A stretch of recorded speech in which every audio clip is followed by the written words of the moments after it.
ইমাম সাহেবরে এই ছেলে কান্দে এদিকে ইমাম সাহেবরে দাওয়াত দিছে আরেক ইমাম সাহেব বড় মসজিদে আচ্ছা ইমাম সাহেবরে দাওয়াত খাওয়া গেল কা সাধারণ লোক ইমাম সাহেব জানাই কোন খাবো তুমি দাও নাই ভাই তাহলে ইমাম সাহেব কিন্তু গেছে না ইমাম সাহেব ইনো আছিল আচ্ছা ইমাম সাহেব আজান দিছে ইফতারিটা কেন খায় না কে কই ইফতারি কেন থাকে না ইফতারি কি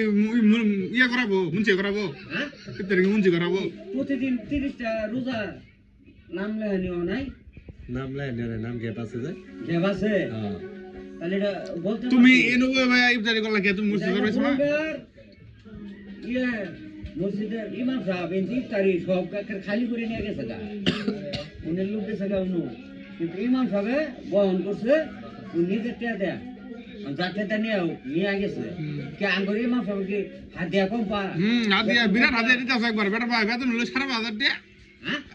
ভাই দিন ভাই আছে কত ডি আসলে ইফতার নাই না চিন্তা করবো আজানটা